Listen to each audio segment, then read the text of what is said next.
बहुत धन्यवाद, आप समय निकाल के आ सके। धन्यवाद इंडिया न्यूज की इस प्रस्तुतिकरण के लिए कि आप लोग प्रदेश की राजधानी लखनऊ में प्रदेश के विकास और भावी योजनाओं को लेकर के यहाँ पर उपस्थित हुए हैं। मैं आप सबके प्रति हृदय से धन्यवाद देता हूँ। मुख्यमंत्री जी, इस बार तो कमाल हुआ एकदम। एक तो आपने बजट को पेपरलेस कर दिया और 5,500 करोड़ का बजट पेश किया। और मैं जब इसकी एनालिसिस कर रहा था तो मुझे लग रहा था कि जॉर्ज बर्नार्ड शॉ हो, चाहे जया आंद्रे हो, चाहे विवेक देवरा हो, ये सारे अर्थशास्त्री, और आपने ऐसा अर्थशास्त्र का इसमें नियम निकाला कि सारे पीछे नजर आ रहे हैं।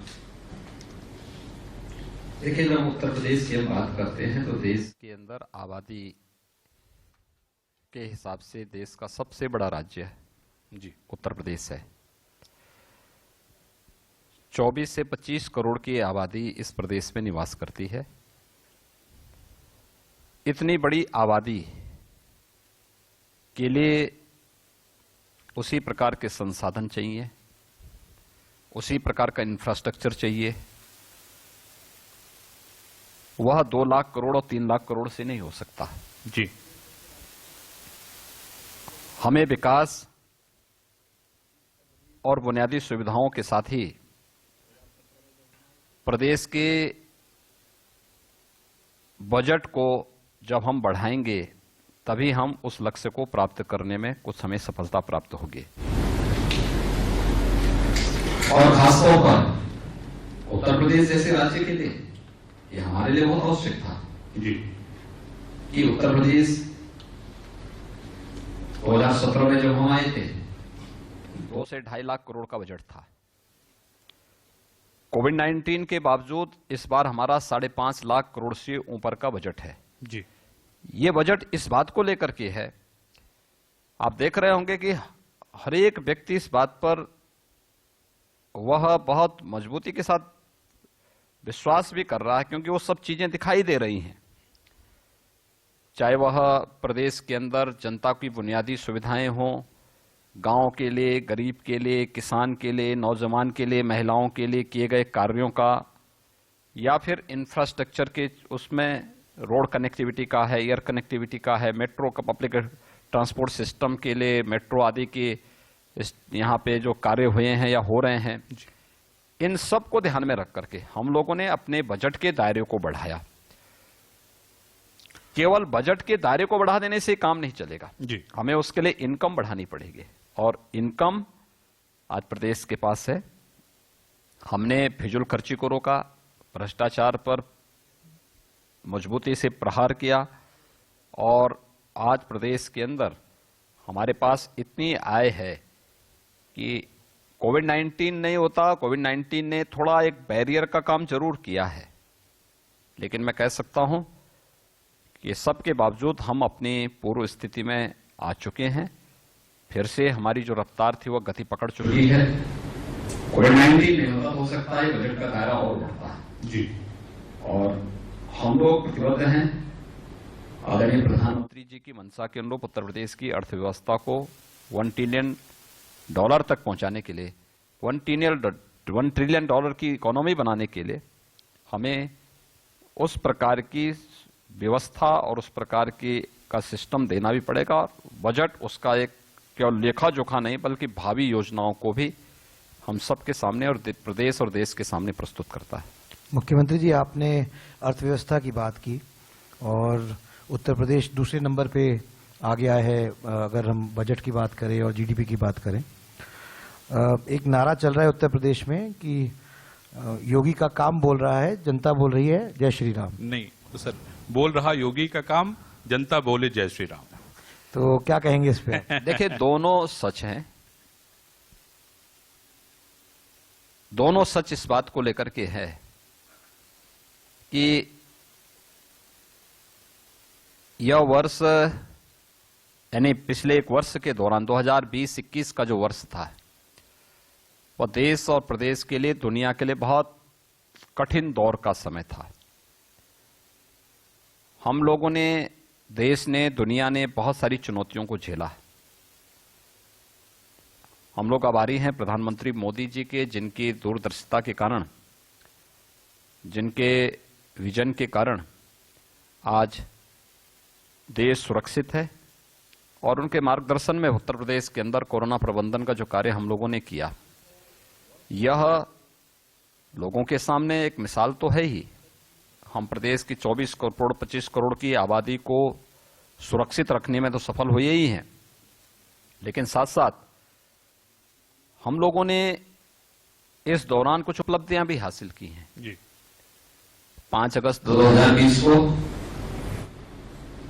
500 वर्षों की जो एक कसक थी भारत की श्रद्धावान आस्थावान जनता की, उस कसक को दूर करने का कार्य किया है प्रधानमंत्री मोदी जी के प्रयासों से। और प्रधानमंत्री जी ने कृपा पूर्वक अयोध्या पधार करके स्वयं भव्य राम मंदिर निर्माण के कार्य का शुभारंभ अपने कर कमलों से किया, तो स्वाभाविक रूप से जनता में एक अपार उत्साह इसका है। लेकिन उसकी भूमिका भी तय की गई। आम जनमानस में खुशहाली, आस्था को लेकर के तो है ही, लेकिन प्रदेश के अंदर सुरक्षा का एक बेहतर वातावरण देना, उनकी बुनियादी सुविधाओं को उन्हें उपलब्ध करवाने में योगदान देना और इंफ्रास्ट्रक्चर के माध्यम से विकास का एक नया विजन प्रदेश को देना, ये कार्य प्रदेश के अंदर किया गया। तो स्वाभाविक रूप से यहां काम भी बोल रहा है और जनता के मुंह से जय श्री राम का भी जो नारा है, ये भी उनके मुंह से निकल रहा है। तो काम और राम दोनों एक साथ चल रहे हैं और दोनों में उत्तर प्रदेश अग्रणी है, आगे बढ़ेगा, बहुत तीव्रता के साथ आगे बढ़ेगा। मुख्यमंत्री जी, बात करते हैं स्वास्थ्य की। आईटीवी फाउंडेशन गोरखपुर में, महाराजगंज में काफ़ी देर से जापानी इंसेफेलाइटिस को लेकर कार्य करती रही है। आपने भी समय निकाला और हमने आपकी कमिटमेंट देखी है इसको टैकल करने की। तो ये जो कोरोना काल का पीरियड था, ये बहुत ही एक मुश्किल डिफिकल्ट पीरियड था। इसका कैसा अनुभव रहा? उत्तर प्रदेश सरकार कितनी सफल रही? आपके कार्यकाल के अंदर कोरोना को टैकल करने में कितनी सफलता मिली? और आप कैसा समझते हैं कि इससे क्या सीख लेनी चाहिए? सर, इसमें एक चीज और मैं जोड़ देता हूं मुख्यमंत्री जी, टेक्नोलॉजी का जो इस्तेमाल किया गया इसमें, खासतौर पे इस बीमारी से लड़ने के लिए, मैं समझता हूं कि अगर टेक्नोलॉजी नहीं होती तो इस बीमारी से लड़ना इतना आसान शायद नहीं होता। देखिए, मैं इंडिया न्यूज को धन्यवाद देता हूं कि इंसेफेलाइटिस के खिलाफ प्रदेश सरकार के अभियान में आप लोगों ने सहयोग किया और खासतौर पर महाराजगंज और गोरखपुर के कार्यक्रम में मैं स्वयं भी सहभागी बना था सर। और इस प्रकार के कार्यक्रम हर एक जनपद में अलग अलग ग्रुप के द्वारा आयोजित किए गए थे। ये पब्लिक अवेयरनेस का एक बहुत बड़ा कार्यक्रम था और मेरा मानना था कि बीमारी के उपचार से महत्वपूर्ण बचाव होता है।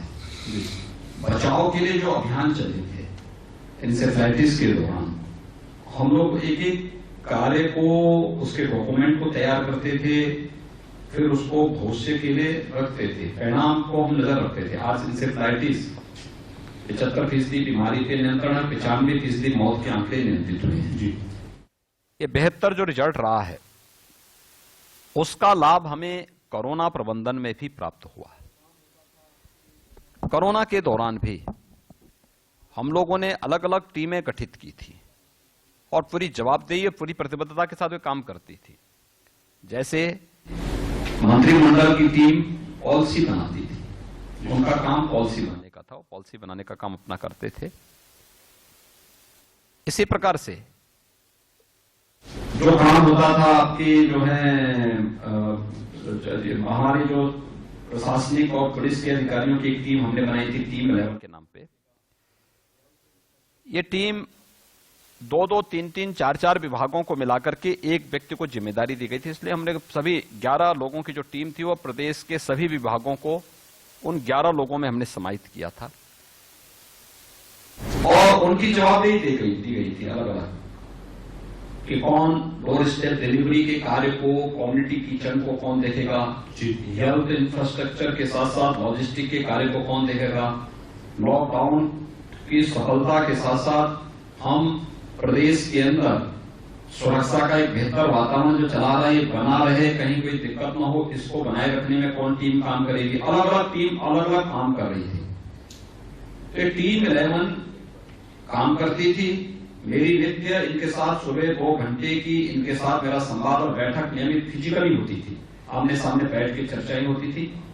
और फिर मैं दिन भर हर एक जनपद से फीडबैक देता था। ये टीम मुझे रिपोर्ट करती थी और इसकी रिपोर्ट के बाद फिर मैं जिलों से भी पूछता था कि क्या है। हम लोगों ने इस दौरान टेक्नोलॉजी का बेहतर उपयोग भी किया। खासतौर पर कोविड प्रबंधन में प्रधानमंत्री मोदी जी ने भी जो वहां पर उस समय जो सॉफ्टवेयर ऐसे डेवलप किए कि अगर कोई कोरोना पॉजिटिव व्यक्ति कहीं किसी के आसपास आ जाए तो अपने आप अलर्ट होने लगता था कि कोई कोविड पॉजिटिव व्यक्ति इसके आसपास है। और ये जानकारी वहां पर मौजूद लोगों के अलावा प्रशासन और हमारी मशीनरी को भी हो पाता था।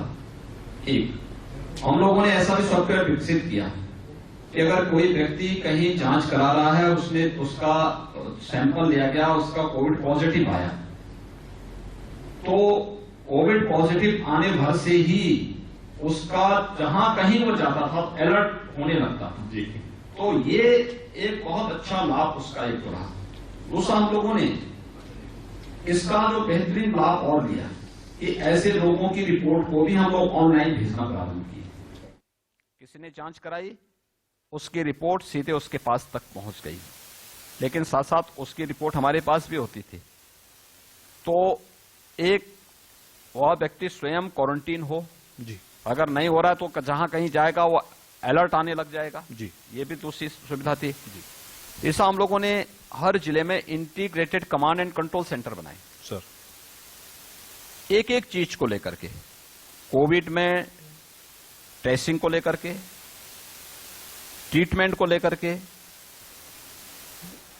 ये कार्यक्रम हमारे उसके माध्यम से होते थे।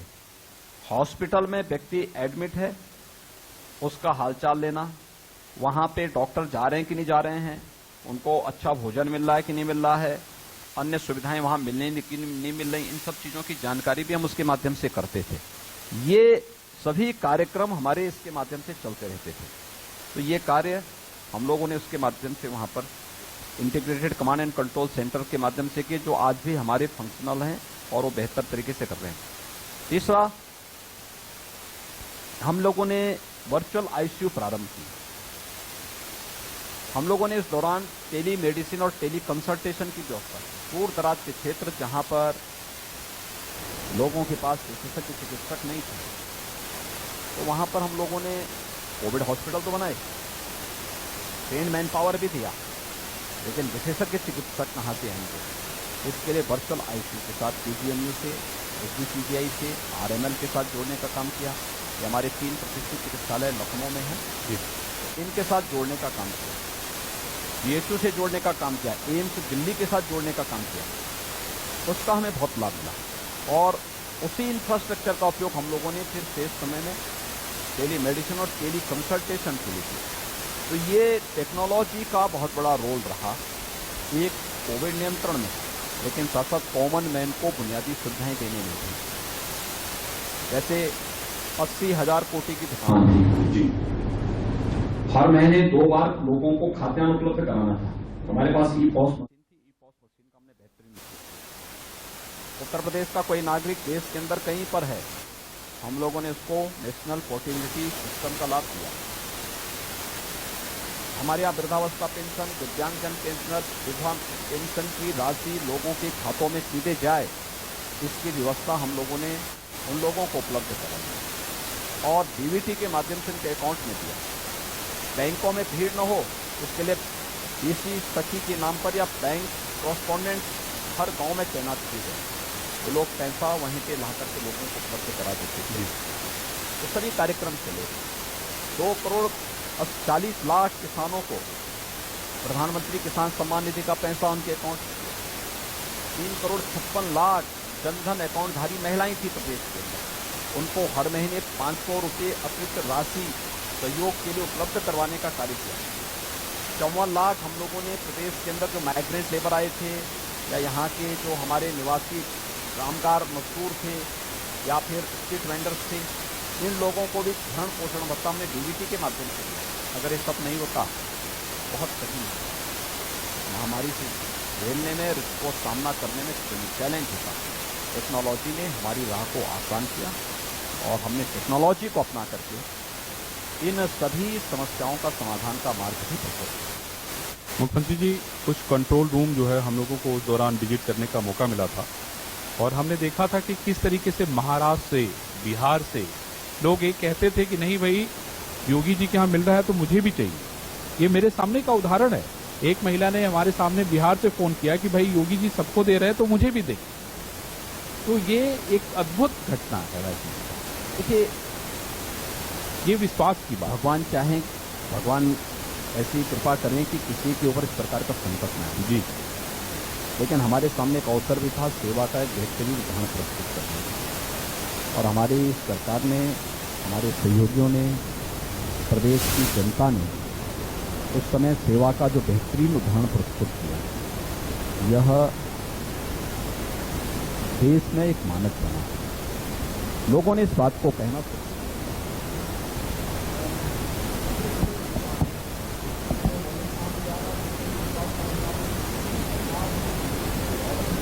जी,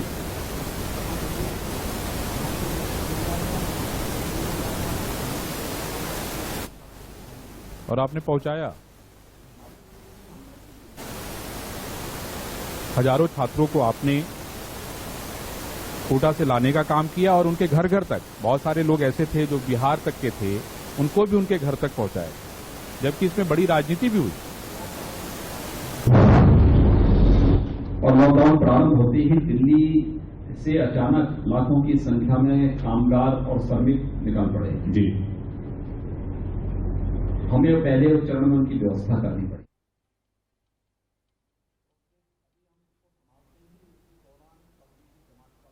जी, जी,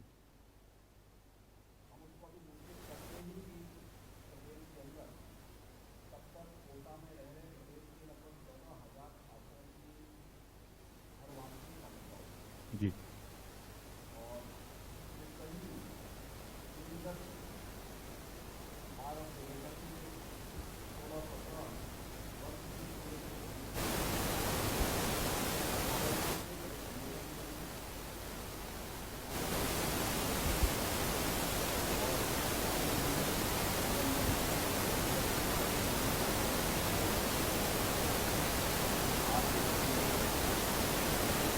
उनको पहुंचाना था। दुनिया के तमाम देशों में उत्तर प्रदेश के निवासी थे, उनको सुरक्षित उनके घरों तक पहुंचाने का काम भी हम लोगों ने इस दौरान किया। और उत्तर प्रदेश का वासी कहीं भी हो, संकट की घड़ी में प्रदेश सरकार और केंद्र सरकार उनके साथ में थी। आगे के लिए भी हमने उनके लिए योजनाएं बनाई जी, जैसे हमारे यहाँ निवासी हो या प्रवासी कामगार या श्रमिक जो भी है, या पल्लेदार है, स्ट्रीट वेंडर है, इन सबको हम 2 लाख का स्वास्थ्य यानी 2 लाख का इनको सुरक्षा बीमा उपलब्ध करवा रहे हैं। 5 लाख रुपए का स्वास्थ्य बीमा का कवर दे रहे हैं। प्रदेश सरकार और केंद्र सरकार उनके साथ में थी। और श्रमिक सेवा योजना और रोजगार आयोग का गठन भी कर दिया है। ये कार्य कर रहा है, तेजी के साथ काम कर रहा है। ये सभी उन लोगों के लिए जो लोग अब तक वंचित थे शासन की योजनाओं से, जिन लोगों की जाति नहीं थी लेकिन वे समाज के सबसे अंतिम पायदान पर बैठे हुए परिवारों से संबंधित थे, उन लोगों के हितों के लिए सरकार ने अपने कार्यक्रम बनाए हैं और उसको तेजी के साथ लागू करने जा रहे हैं। मुख्यमंत्री जी, 4 साल पहले जब आपकी सरकार आई तो एक नारा आपने दिया था और उसको लेकर आप आगे बढ़े कि ना खाऊंगा ना खाने दूंगा, और 4 साल में आपकी छवि भी इस तरह की बनी है। तो कितना मुश्किल था सरकार में जो उसके पहिए होते हैं गाड़ी के, चाहे वो ब्यूरोक्रेसी हो, चाहे वो शासन हो, चाहे वो प्रशासन हो, उन तक ये बात पहुंचाना और उन तक ये बात उनसे इस तरह की कार्यशैली को लेके आना, ना खाऊंगा ना खाने दूंगा। देखिए, इस देश का सौभाग्य है कि प्रधानमंत्री मोदी जी का यशस्वी नेतृत्व इस देश को प्राप्त हो रहा है। और प्रधानमंत्री मोदी जी ने इस देश के अंदर गांव के लिए, गरीब के लिए, किसान के लिए, नौजवान के लिए, महिलाओं के लिए, समाज के विभिन्न तबकों के लिए जो कार्य योजना बनाई है, 2014 में जो कार्य योजना तैयार की थी, आज उसके परिणाम हर एक फील्ड में देखने को मिल रहे हैं। और मैं इस बात को कह सकता हूं कि जो उनकी प्रेरणा थी, जो उनका मार्गदर्शन था, उसके अनुरूप ही प्रदेश के अंदर हम लोगों ने भी लक्ष्य निर्धारित किए थे। लेकिन लीडरशिप जैसे रहेगी, तंत्र उसके अनुरूप कार्य करता है। लीडरशिप अगर भ्रष्ट और बेईमान है तो आप तंत्र से उम्मीद मत करिए कि वह ईमानदारी और पारदर्शी तरीके से कार्य करके कोई परिणाम दे पाएगी। जो कि लीडरशिप केंद्र और प्रदेश की पूरी ईमानदारी और पारदर्शी तरीके से कार्य करने के लिए प्रतिबद्ध थी और प्रतिबद्धता के साथ कार्य कर रही है, तो तंत्र भी उसके साथ साथ जुड़ करके काम करके और परिणाम देने लग गया। आखिर 4 वर्ष में 40 लाख लोगों को मकान देना, 4 वर्ष के दौरान प्रदेश के अंदर 1 करोड़ 80 लाख लोगों को विद्युत के निःशुल्क कनेक्शन उपलब्ध करा देना, 56 लाख लोगों को निःशुल्क रसोई गैस के कनेक्शन उपलब्ध करा देना, 2 करोड़ 61 लाख से अधिक लोगों को शौचालय उपलब्ध करवा देना, 2 करोड़ 42 लाख किसानों को प्रधानमंत्री किसान सम्मान निधि से आच्छादित कर देना, ये टीम वर्क का परिणाम है। लीडरशिप जैसे होगी, उसके परिणाम उसी रूप में सामने आएंगे। और पिछले 4 वर्ष के दौरान हम लोगों ने यही सब करके दिखाया। जब ऑपोजिशन का काम तो खैर क्रिटिसाइज करना है तो क्रिटिसाइज करती ही है, उनका काम है, लेकिन लोगों में एक इस तरीके की धारणा थी कि आप जब मुख्यमंत्री बने तो आपकी शैली, आपकी भाषा, आप भगवा धारण किए हुए थे और क्या होगा, किस तरह की सरकार चलेगी, और आपने डेवलपमेंट को एक मुद्दा बनाकर, एजेंडा बनाकर चलाया सरकार। इसको आप किस तरीके से देखते हैं, खासकर इसलिए क्योंकि ये आपकी इमेज या के हिसाब से लोग नहीं मान रहे थे कि आप प्रो डेवलपमेंट रहेंगे और प्रो डेवलपमेंट के प्रति काम करेंगे, और क्योंकि आपकी छवि को अलग तरीके से प्रोजेक्ट किया गया। जिसने भारत की परंपरा के बारे में जाना नहीं है, वे भारत के बारे में इसी प्रकार की धारणा बनाते हैं, या जो भारत को समझा नहीं, समझने का प्रयास नहीं करता, वे इसी प्रकार की धारणा बनाते हैं। स्वाभाविक रूप से उत्तर प्रदेश के बारे में भी, मेरे बारे में भी यही धारणा थी। उत्तर प्रदेश के अंदर आजादी के बाद से और पिछले 30 वर्षों के दौरान जो सरकारें आई, जिस प्रकार की कार्य पद्धति थी, उसको देखते हुए तो लोगों ने यही मान लिया था कि वास्तव में उत्तर प्रदेश में डेवलपमेंट की सोच नहीं है। और अब योगी जी आ गए हैं तो योगी जी तो खैर विकास के बारे में सोच ही नहीं सकते। एक साधु को विकास से क्या लेना देना। मुझे आश्चर्य होता है कि भारत के अंदर ही नहीं, दुनिया के अंदर शिक्षा के अलग जगाने वाली गुरुकुल की पद्धति भारत के संतों ने, भारत के ऋषि मुनियों ने ही दी है। ज्ञान विज्ञान के शोध के केंद्र हमारे गुरुकुल हुआ करते थे। महर्षि भारद्वाज का आश्रम प्रयागराज में आज से हजारों वर्ष पहले वो आश्रम था।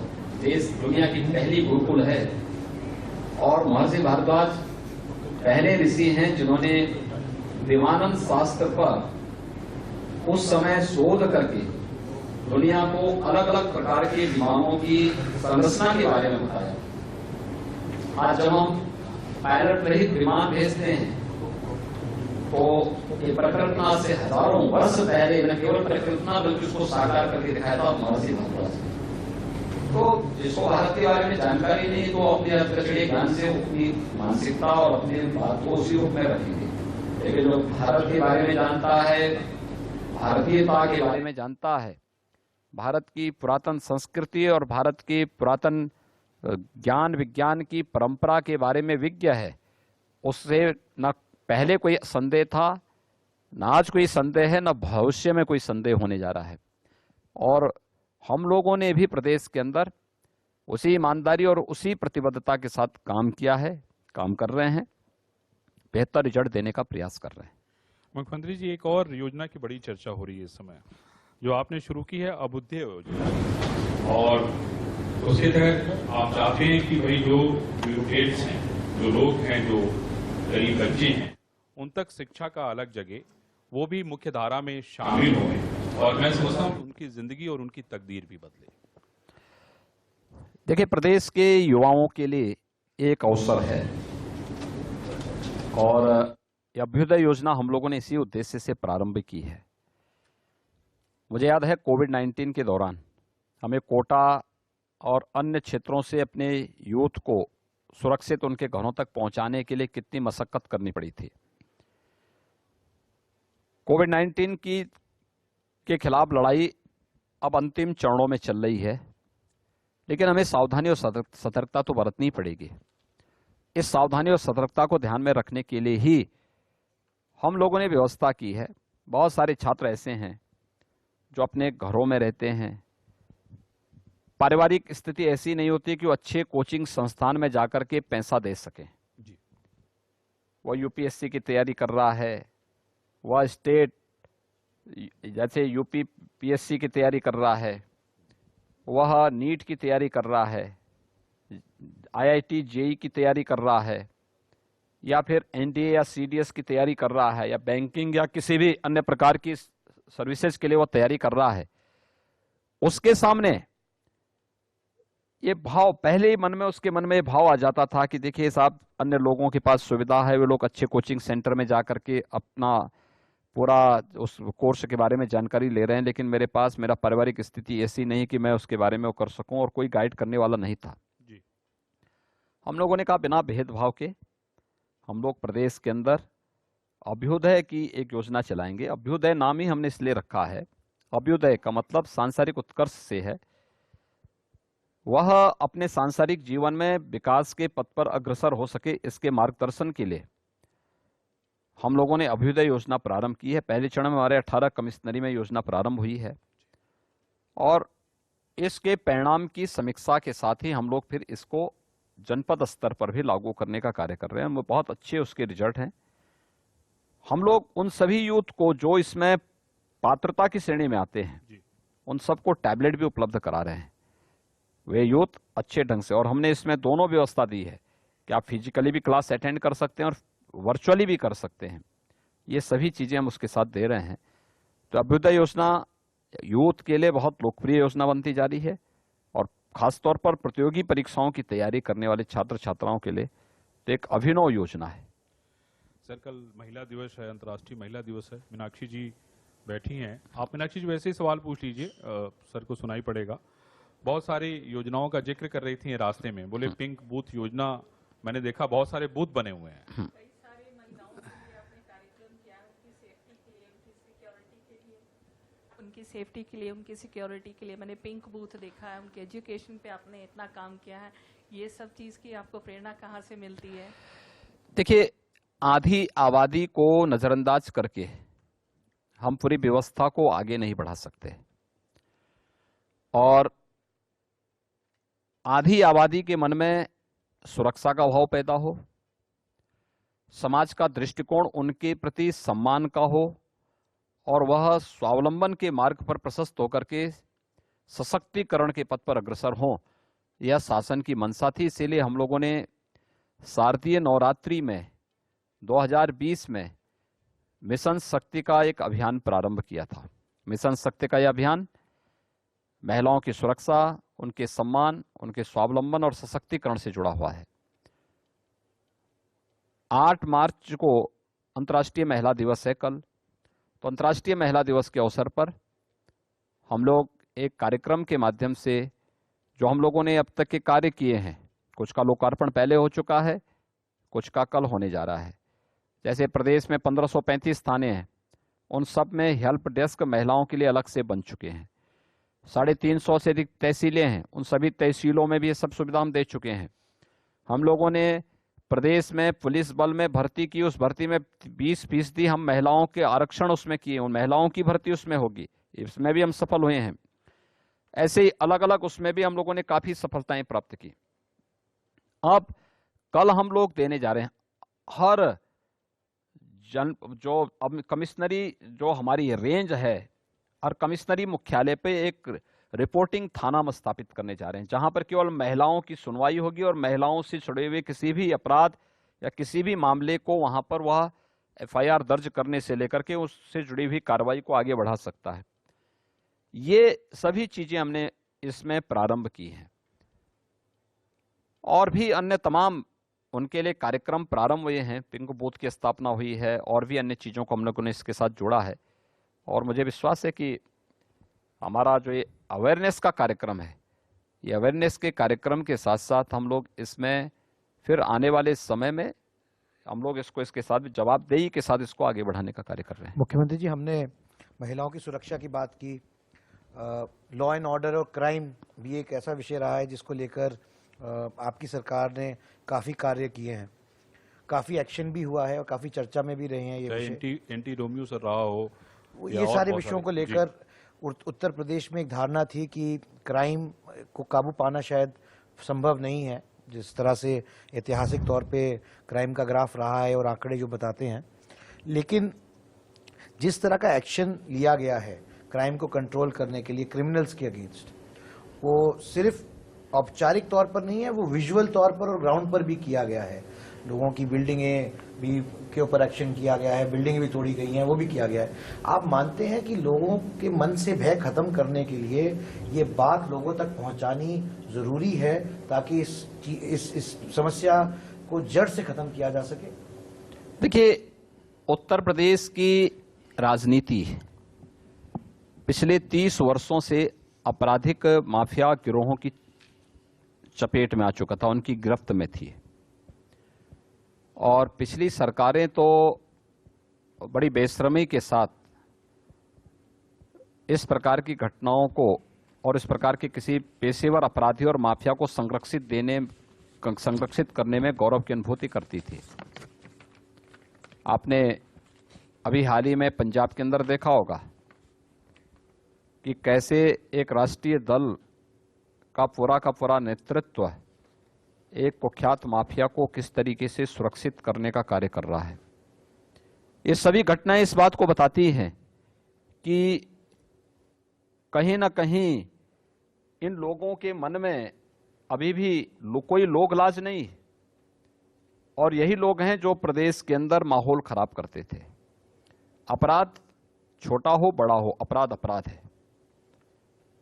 बालिकाओं की या महिलाओं की सुरक्षा से जुड़ा हुआ हो या अपहरण से जुड़ा हो या फिर किसी भी सामान्य नागरिक का या व्यापारी का की जमीन या उसके प्रतिष्ठान पर कब्जा करने का हो, या यहाँ पर अपहरण एक उद्योग के रूप में जो फल फूल रहा था, इसमें पहले दिन से ही हमारी पार्टी ने जो तय किया था कि अपराध और अपराधी के प्रति जीरो टॉलरेंस की नीति के तहत काम करेंगे।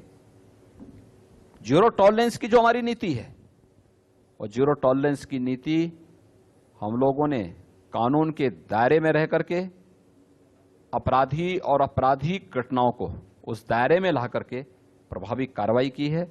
आज उसका परिणाम है प्रदेश के अंदर परसेप्शन चेंज हुआ है, और न केवल प्रदेश का नागरिक बल्कि दुनिया का हर एक निवेशक, हर एक नागरिक उत्तर प्रदेश की कानून व्यवस्था को सराहता है। 4 वर्ष होने जा रहे हैं, एक भी दंगा प्रदेश के अंदर नहीं हुआ। 4 वर्ष होने जा रहे हैं हमारी सरकार को, प्रदेश के अंदर ऑर्गेनाइज क्राइम 0 स्तर पर पहुंच चुका है। हर एक स्तर पर आप एनसीआरबी के ही डाटा उपलब्ध कराएंगे तो आप देखेंगे कि अकल्पनीय परिवर्तन देखने को मिला है, और इसमें न केवल प्रदेश का बल्कि दुनिया के निवेशकों का भी विश्वास जागृत हुआ है, और उसका लाभ हमें प्रदेश के अंदर प्राप्त हुआ। मुख्यमंत्री जी, मेरा सवाल इसी से जुड़ा हुआ है। मुख्तार अंसारी को कुछ लोग बचाने में लगे हुए हैं, उनको यहाँ आने नहीं दे रहे हैं, लेकिन विधानसभा में उनकी जो सदस्यता है उसको लेके भी बहुत सारे लोगों ने जो है अपनी एप्लीकेशन वहाँ दे रखी है। माफिया विरोधी मंच के लोगों ने वहाँ एप्लीकेशन दे रखी है, उसकी सुनवाई भी हो रही है, लेकिन अभी भी सदस्यता वो बरकरार है। मुझे लगता है कि क्योंकि काफ़ी दिन वो अनुपस्थित हो गए हैं, और जो नियम कहता है वो यही कहता है कि एक निश्चित सीमा तक अनुपस्थित रहने के बाद उस सदस्य की सदस्यता चली जाती है। देखिए, विधानसभा के अपने नियम हैं जी। और विधानसभा को सरकार अपने स्तर पर कोई निर्देश नहीं दे सकती। वो विधायिका का एक मंच है, जनता के द्वारा चुने गए प्रतिनिधियों का एक मंच है जी। स्वाभाविक रूप से इस प्रकार के मामले अगर हमारे संज्ञान में आएंगे तो हम लोग इसका भी जरूर संज्ञान लेंगे और फिर इसके बारे में जो भी आग्रह अनुरोध होगा इसके बारे में जिनके पास मामला पेंडिंग होगा उनसे इस बारे में जरूर कहेंगे कि क्या इसकी वस्तुस्थिति क्या है। अभी सरकार के संज्ञान में इस प्रकार के कोई प्रकरण नहीं आए। मुख्यमंत्री जी, मुझे लगता है कि उत्तर प्रदेश अपने आप में पहला प्रदेश होगा जिसने OTT कंटेंट को लेके मुकदमे दर्ज किए, चाहे हम तांडव की बात करें, चाहे हम मिर्जापुर वेब सीरीज की बात करें, जिसके जरिए हमारे धार्मिक भावनाओं को भड़काने की कोशिश की जा रही है, उसको तोड़ मरोड़ कर पेश करने की कोशिश की जा रही है, लेकिन इसके बाद भी ये लोग जो है बाज नहीं आ रहे हैं। देखिए, हम आभारी हैं आदरणीय प्रधानमंत्री जी के और भारत सरकार के, जिन्होंने इस समस्या को लेकर के एक संवेदनशीलता दिखाया है जी। और उसको लागू भी किया है। माननीय उच्चतम न्यायालय ने भी इस संबंध में कुछ डायरेक्शन जारी किए हैं, अच्छे परिणाम सामने आएंगे। लेकिन किसी व्यक्ति, किसी संस्था को जन आस्था के साथ, जन भावनाओं के साथ खिलवाड़ करने की छूट नहीं दी जा सकती। हमने तांडव या मिर्जापुर वेब सीरीज के खिलाफ जो कार्रवाई की है यह इसी को ध्यान में रख करके की है। आप काल्पनिक घटनाओं के माध्यम से जन आस्था के साथ खिलवाड़ करेंगे, ये चीजें स्वीकार्य नहीं है। घटनाएं वास्तविक हों तो भी जन भावनाओं को आपको देखना पड़ेगा, लेकिन यहां पे कपोल कल्पित बातों को लेकर के अगर कोई ग्रुप माहौल खराब करने का प्रयास कर रहा है, ये चीजें नहीं हो सकती। मुख्यमंत्री जी, पिछली बार आपने नारा दिया था कि अब की बार 300 पार, और इस बार क्या नारा बदल रहा है? देखिए, आप ये मान के चलिए कि 2022 का जो चुनाव होगा, भारतीय जनता पार्टी 2014, 2017, 2019 की ही पुनरावृत्ति करते हुए और अच्छे बहुमत के साथ, अच्छी सीटों के साथ प्रदेश के अंदर चुनाव जीतेगी। कोई संदेह इसमें किसी को नहीं होना चाहिए। और हम लोग प्रदेश के अंदर न केवल चुनाव जीतेंगे बल्कि यहाँ पे भारतीय जनता पार्टी की सरकार बनेगी और जो कार्यक्रम हमारे चल रहे हैं वे कार्यक्रम युद्ध स्तर पर आगे बढ़ते हुए दिखाई देंगे। एक नए भारत के, नए उत्तर प्रदेश की जो आधारशिला रख करके उसमें तेजी के साथ कार्य प्रारंभ हुआ है, आने वाले समय में एक नए भारत के, नए उत्तर प्रदेश देश की इकोनॉमी को, देश की आध्यात्मिक और सांस्कृतिक विरासत को एक नई ऊंचाई तक पहुंचाने में अपना योगदान देता हुआ दिखाई देगा। मुख्यमंत्री जी, आप स्टार प्रचारक हैं। बंगाल में आपके भी दौरे हमने देखे, केरल में आपके हमने दौरे देखे। बंगाल में बड़ी चुनौती है, बड़ी लड़ाई है और आपका पूरा जो भारतीय जनता पार्टी है आदरणीय प्रधानमंत्री जी के नेतृत्व में लड़ रहा है।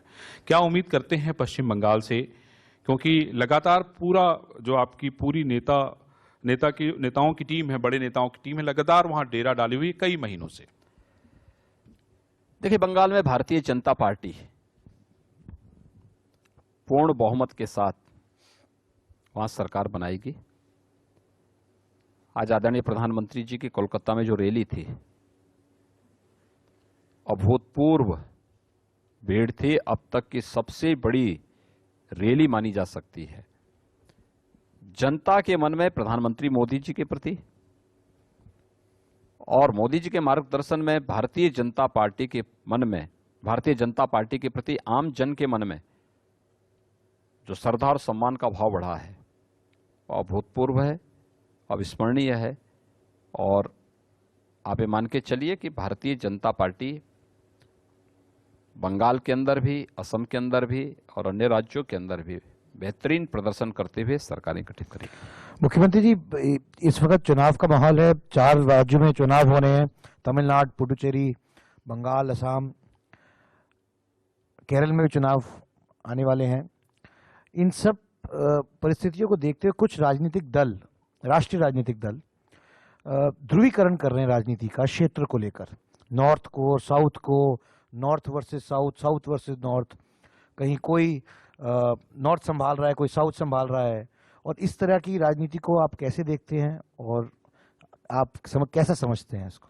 देखिए, जिन लोगों के जीन्स में ही विभाजन है, बंटवारा है, उनसे आप उम्मीद कैसे करते हैं कि वे एकात्मता की बात करें? वे लोग तो हमेशा वही करेंगे। कांग्रेस के नेता श्री राहुल गांधी जी ने जो बात कही है वह वही करेंगे जो अब तक करते रहे हैं, और ये पहली बार तो नहीं है। इससे पहले देखिए, वो भारत के अंदर उत्तर भारत में रहते हैं तो दक्षिण भारत के खिलाफ बोलते हैं, दक्षिण में जाएंगे तो उत्तर भारत के खिलाफ बोलते हैं, पश्चिम में जाएंगे तो पूरब के खिलाफ, और पूरब में जाएंगे तो पश्चिम के खिलाफ, भारत के बाहर जाएंगे तो भारत के खिलाफ। तो ये तो उनकी मानसिकता है, और इसी मानसिकता के कारण अमेठी की जनता ने इस बार उनको वहां से पूरी तरह हराने का काम किया है। और आप ये मान के चलिए कि राहुल जी अपनी बुद्धिमत्ता का परिचय अगर इसी प्रकार से देते रहेंगे तो वह भारतीय जनता पार्टी के लिए और आसान होगा। केरल भारत की सनातन आस्था के केंद्र बिंदु है, उसकी धुरी है। आदि शंकराचार्य की जन्मभूमि ही केरल ही है, नारायण गुरु की पावन भूमि केरल है। सनातन आस्था की भूमि के नाते केरल की समृद्ध परंपरा और वहाँ की सांस्कृतिक विरासत पर हम सबको गौरव की अनुभूति होती है। लेकिन राहुल जी के विभाजनकारी इस मानसिकता को यह देश कभी स्वीकार नहीं करेगा। मुख्यमंत्री जी, प्रियंका जी अभी मंदिर मंदिर घूम रही थी, कई जगह उन्होंने स्नान किया, आज ट्रैक्टर पे बैठ के घूम रही हैं। देखिए, अच्छी बात है, हर राजनीतिक दल को अपने कार्यक्रमों को आगे बढ़ाने का पूरा अवसर भी मिलना चाहिए और अपनी बातों को रखने के लिए भी उनको पूरी स्वतंत्रता होनी चाहिए।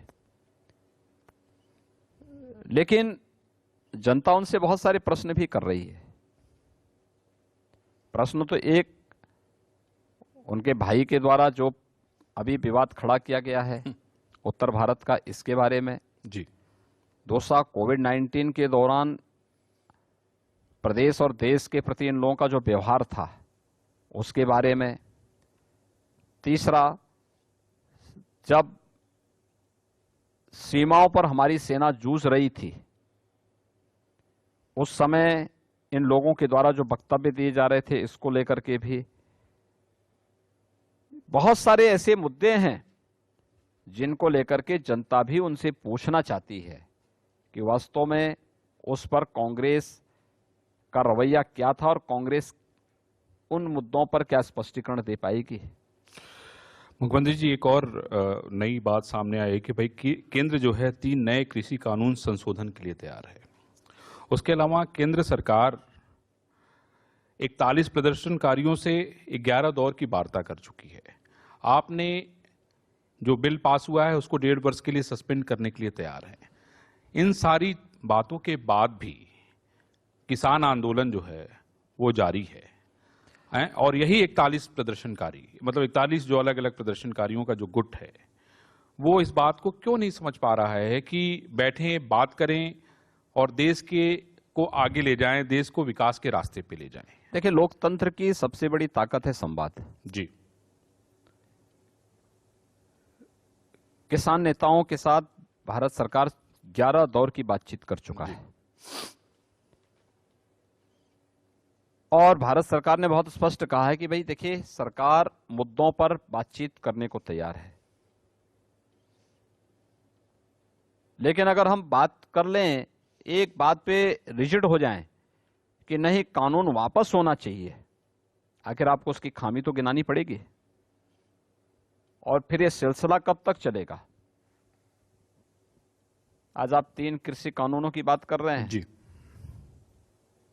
कल आप लोग कोई और नया मुद्दा लेकर आएंगे, कल कहेंगे कि जो देश के अंदर फंडामेंटल राइट है इसको समाप्त करो, क्या देश उसको स्वीकार करेगा? परसों कोई नया मुद्दा उठाएंगे,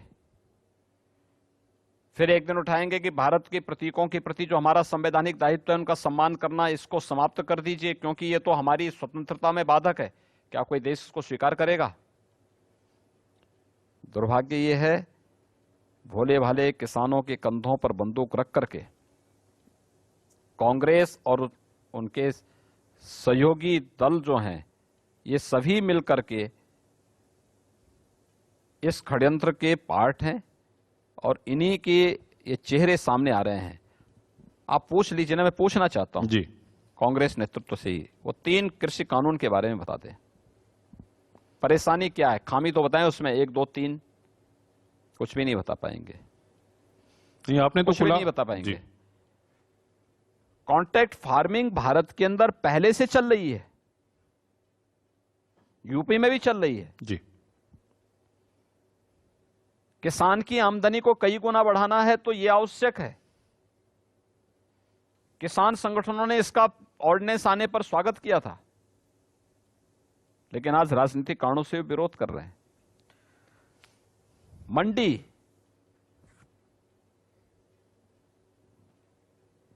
इस कानून का आए हुए 6 महीने से ज्यादा हो चुका है, प्रदेश के अंदर एक भी मंडी बंद नहीं हुई। मंडियां हमारी निरंतर चल रही हैं। एमएसपी, पिछले वर्ष हम लोगों ने खरीदा था 52 लाख मीट्रिक टन धान, एमएसपी दिया था। इस साल ये खरीदा गया है 68 लाख मीट्रिक टन धान, एमएसपी किसान को सीधे उसके अकाउंट में देकर के किया गया।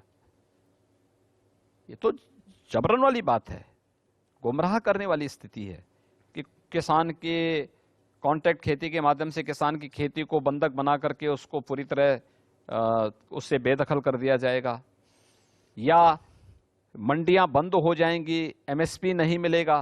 प्रधानमंत्री जी ने बहुत साफ कहा जी, कि भाई कॉन्ट्रैक्ट फार्मिंग विकल्प है, बाध्यता नहीं। एक दूसरा, प्रधानमंत्री जी ने साफ कहा एमएसपी जारी रहेगी। मंडी कानून को, जो लोग कह रहे हैं मंडी समाप्त हो जाएगी, हम लोग तो नई मंडियों को ई नाम से जोड़ने की बात कर रहे हैं। प्रधानमंत्री जी की बातों को भी लोग नहीं मान रहे हैं। इसमें आपने कुछ उदाहरण भी दिए थे, स्ट्रॉबेरी की खेती हाँ, मैंने को कहा लेकर उदाहरण दिया यूपी था, के अंदर जो हो रहा है हमने उसका उदाहरण दिया, गाजर के हलवे का उदाहरण दिया हमने था। कहा ना, जो यूपी के अंदर हो रहा है उदाहरण हमने प्रस्तुत किए हैं जी, और मुझे लगता है कि जनता सब जानती है और जो कथित किसान नेता हैं उनके बहकावे में नहीं आने वाले। मुख्यमंत्री जी, हाल ही में इस कृषि कानून के बाद बिहार में चुनाव हुए, गुजरात में निकायों के चुनाव हुए, दूसरे लोकल म्युनिसिपल कॉरपोरेशन के चुनाव हुए। अब उत्तर प्रदेश में भी चुनाव की बारी आ रही है, जिला परिषद और पंचायत के चुनाव आ रहे हैं। कुछ राज्य हैं जो अभी शायद चुनाव के लिए नहीं जा रहे, पर क्या ये माना जाए कि आप ऐसा समझते हैं कि आपकी सरकार समझती है कि अच्छा परफॉर्मेंस रहेगा सरकार का इन चुनावों में भी और इनका कोई इम्पैक्ट नहीं रहेगा? देखिए, कोविड-19 के दौरान केंद्र और प्रदेश सरकार के द्वारा जो कार्य किए गए, जनता ने उसको पूरे दिलो दिमाग से अप्रिशिएट किया। भारतीय जनता पार्टी को भारी बहुमत के साथ सभी जगह उनको चुना गया। उत्तर प्रदेश में भी पंचायत चुनाव होने जा रहे हैं, पंचायत चुनाव में भी जनता का रुख यही है, पॉजिटिव रहेगा। भारतीय जनता पार्टी अच्छा प्रदर्शन करेगी। और जहां तक रही बात इस बात की कि चुनाव में क्या परिणाम रहने वाले हैं, 22 में बीजेपी फुल मेजॉरिटी के साथ, भारी बहुमत के साथ यहां पे राज्य में सरकार बनाएगी। देश के अंदर जो चुनाव इस समय चल रहे हैं विधानसभाओं के 5 राज्यों में चल रहे हैं, इन 5 राज्यों में भारतीय जनता पार्टी बेहतरीन प्रदर्शन करेगी, अपनी सरकारें गठित करेगी। मुख्यमंत्री जी, हम उम्मीद करेंगे कि आपने जो पिछला नारा दिया था अब की बार 300 पार, और इस बार का आपका जो नारा है अब की बार 350 पार, शायद उस लक्ष्य को आप लोग पाएं। आपने इतना अमूल्य समय इंडिया न्यूज को दिया, बात की। आईटीवी ग्रुप की तरफ से आपको बहुत बहुत धन्यवाद। धन्यवाद आपको, बहुत बहुत धन्यवाद। जो आपने यहाँ पर अभी बात कही है जी, उत्तर प्रदेश, और हम उत्तर प्रदेश की जनता के आशीर्वाद से, भारतीय जनता पार्टी के कार्यकर्ताओं की मदद से भारतीय जनता पार्टी इस लक्ष्य को जरूर प्राप्त करेगी, इसमें कोई संदेह नहीं होना चाहिए।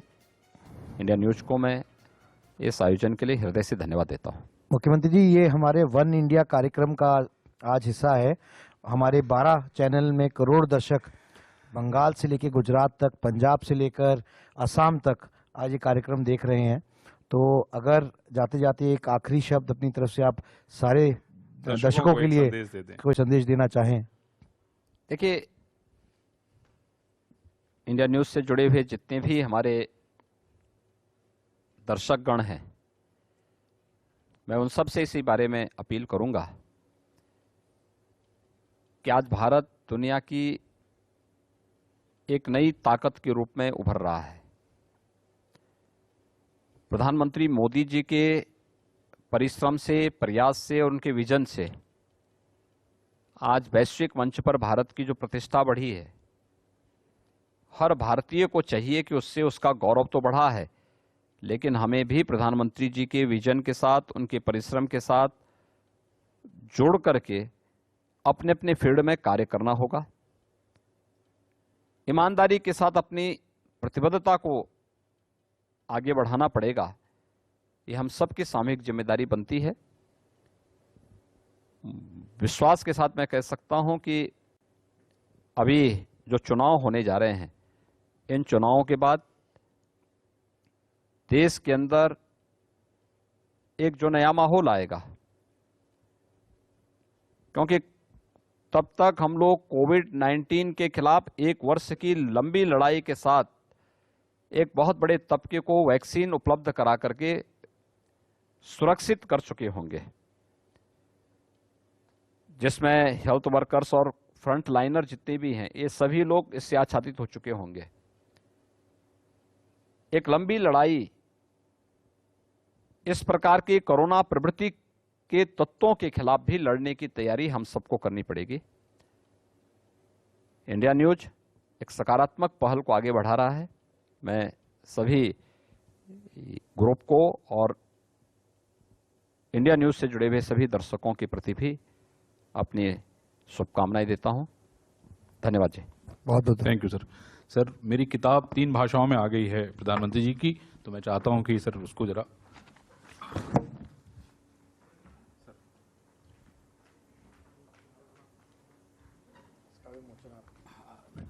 मैं खोल।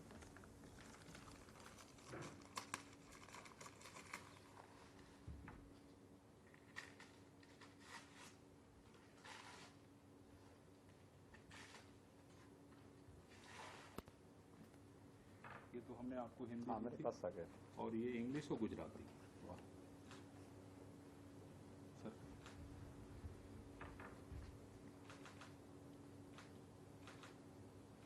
Thank you sir. ये तीनों आपके लिए।